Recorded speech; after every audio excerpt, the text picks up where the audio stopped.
Oke. Auqafani fil ikhtiyar. Tuhanku memperkenankan diriku untuk bersimpuh di hadapannya. Fil ikhtiyar, di hadapanku di situ ada pilihan-pilihan. Ya.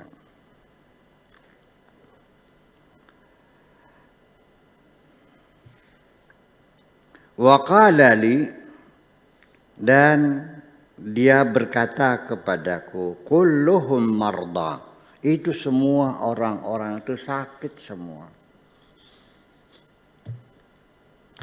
Pak Rahmat suruh duduk bersimpuh, terus saya kasih pilihan nih cewek-cewek nih. Ada 100 cewek nih, sok silakan pilih yang mana. Tapi Pak Rahmat, ini 100 orang nih sakit semua nih. Iya. Yang cantik sakit, yang jelek cantik, yang sedang cantik, yang cacat cantik, yang pinter cantik, ya, yang pinter sakit, yang bodoh sakit-sakit semua. Itu. Imajinasinya seperti itu. Huwadha yadkhulu tib alaihim bil ghadati wal ashi. Sehingga dengan demikian masuklah kedokteran di hati mereka pagi dan sore. Artinya setiap orang sakit selalu pikirannya mencari dokter, mencari pengobatan, mencari kesembuhan. Ya, rumah sakit, klinik, puskesmas, itu yang dalam pikiran, masuk dalam pikiran orang yang sedang sakit. Betul nggak? Puskesmas, klinik, rumah sakit, dokter, dan sebagainya. Spesialis.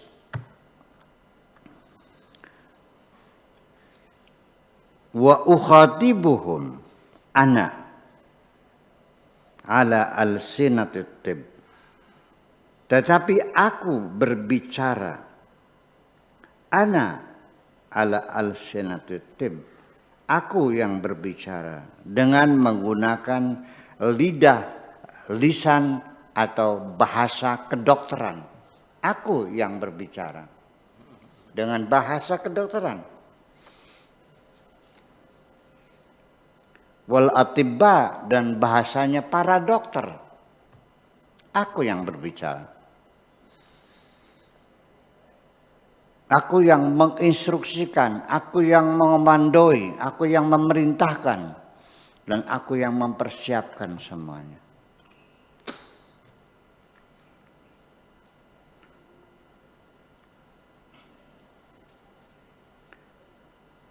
Wa ya'lamuna, dan mereka juga tahu, ana ukallimuhum, aku sesungguhnya yang berbicara kepada mereka. Artinya akulah yang menentukan, kalimatku yang menentukannya. Aku yang berbicara kepada mereka. Wa yu'minuna bitibbi, tetapi mereka beriman kepada kedokteran. Wala yu'minuna bi, tetapi mereka tidak percaya kepadaku. Ketika sembuh pun mereka mengatakan alhamdulillah kalimatnya. Alhamdulillah. Ketemu dokter hebat seperti itu. Kalau tidak belum tentu saya bisa sembuh. Silakan lagi. Untung aja sudah ketemu obatnya. Jadi bersyukurnya kepada dokternya, kepada obatnya, kepada Allahnya. Enggak. Hanya ucapan kosong alhamdulillah. Sehari-hari enggak begitu tuh. Sehari-hari kita dengar melalui telinga kita sendiri, dan yang mengucapnya bukan orang jauh, sanak saudara kita sendiri, mungkin orang tua kita sendiri, anak kita sendiri, tetangga kita sendiri. Yang tersanjung, yang disanjung akhirnya obat paten dan dokter yang hebat. Yang maha penyembuh Allah Subhanahu wa ta'ala hanya sekedar diucapin basa-basi alhamdulillah. Alhamdulillah utawi sake puji iku lillahi tertentu kadue Gusti Allah. Sekedar basa-basi alhamdulillah. Tapi hati kita bersyukurnya kepada dokter yang hebat dan obat yang paten. Bener nggak gitu?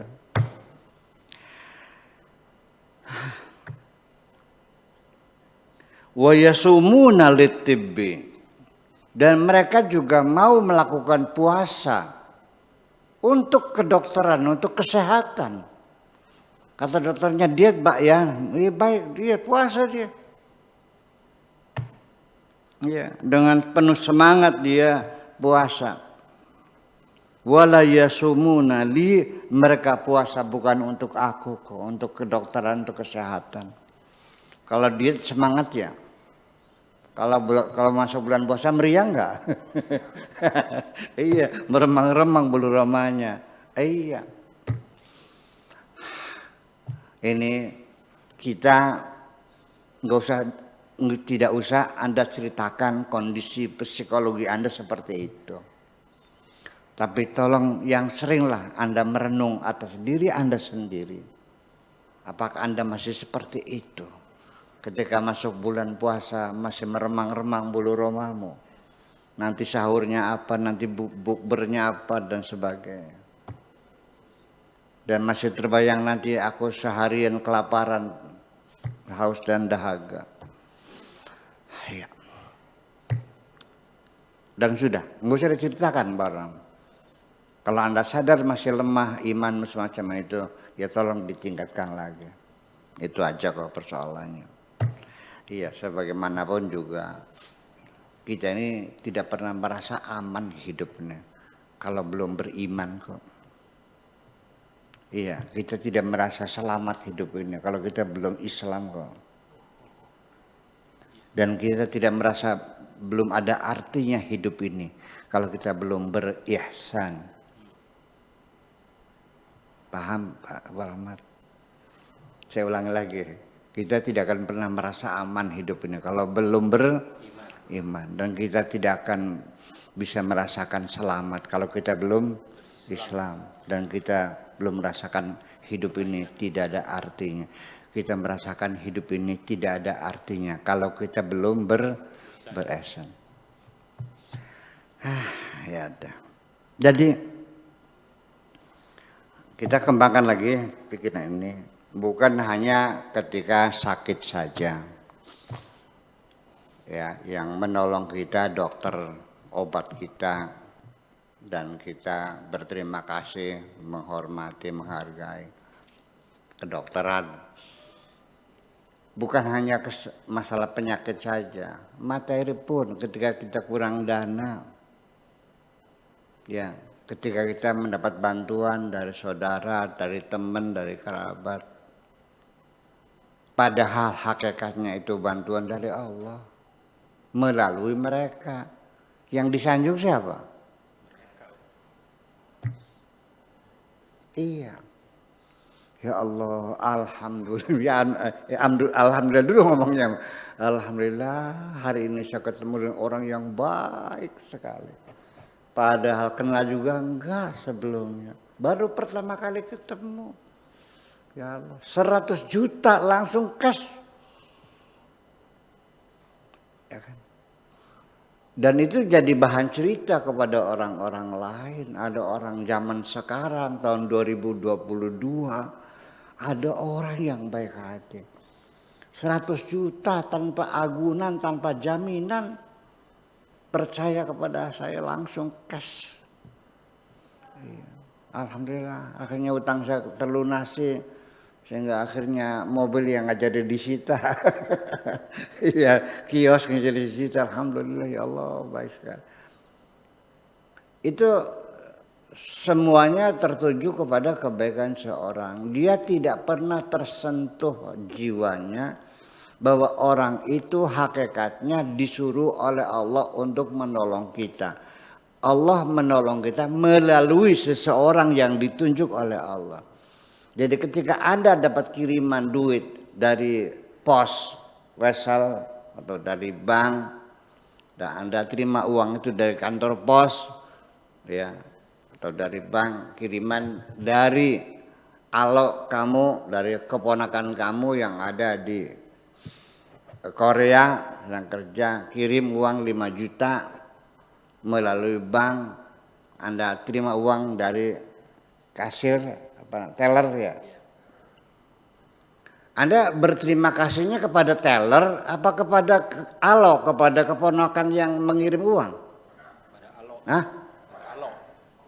Bukan kepada tellernya. Aduh Pak, terima kasih saya dikasih uang.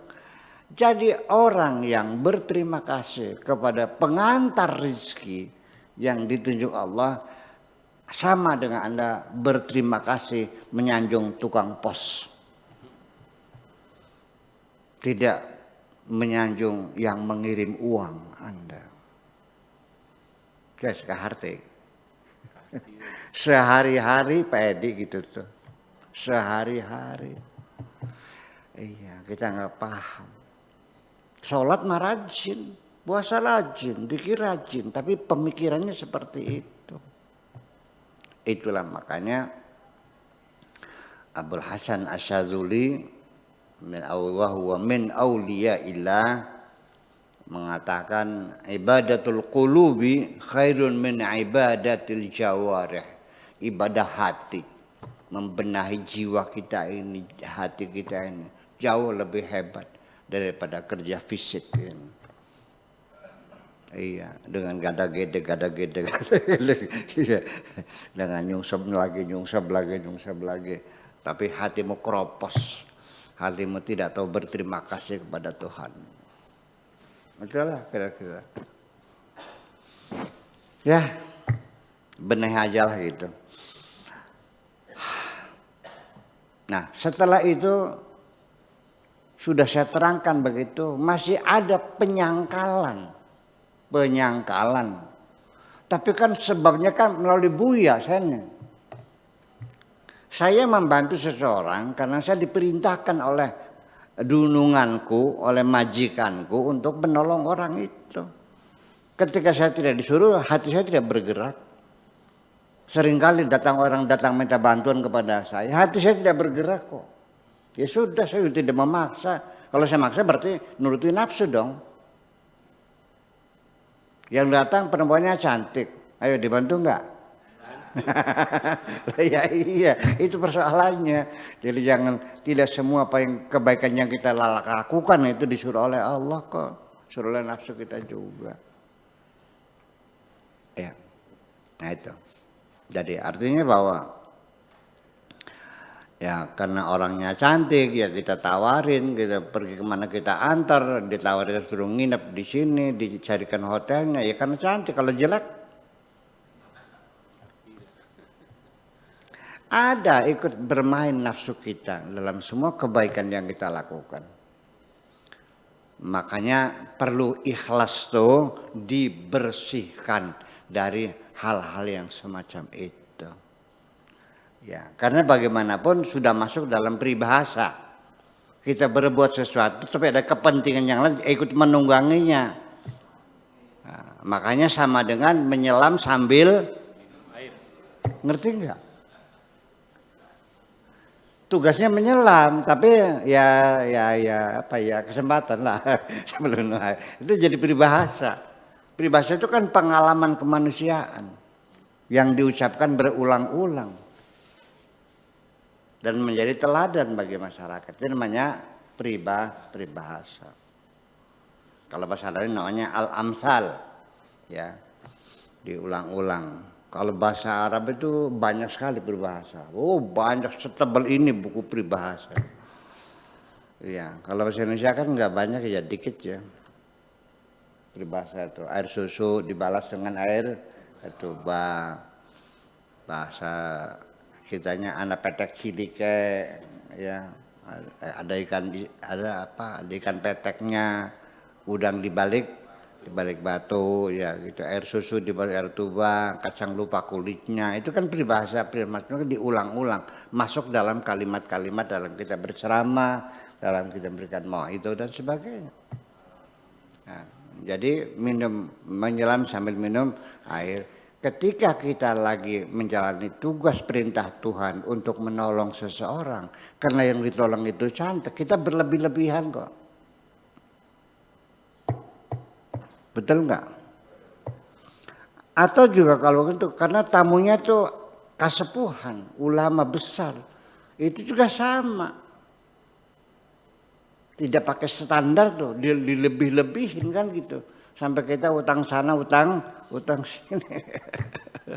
Iya. Apakah atau juga orang kaya atau pejabat, barangkali aja saya kesempatan lain perkebutuhan kan bisa minta tolong.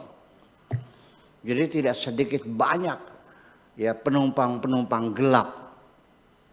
Banyak penumpang-penumpang gelap yang gendong di hati kita ini. Waspadalah. Nah itu, makanya perlu ikhlas itu supaya murni kita sholat kita, ibadah kita, hidup kita, mati kita semuanya untuk Allah semuanya. Dan ikrar itu diucapkan sehari 5 kali. Padahal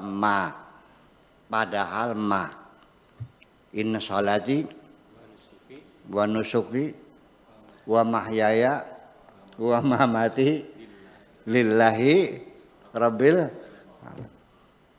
Hidupku dan matiku semua untuk Allah. Oke, itulah. Terus Kak Harti, Pak Rahmat. Iya, banyak penumpang gelap ya yang ikut gendong di hati kita ini.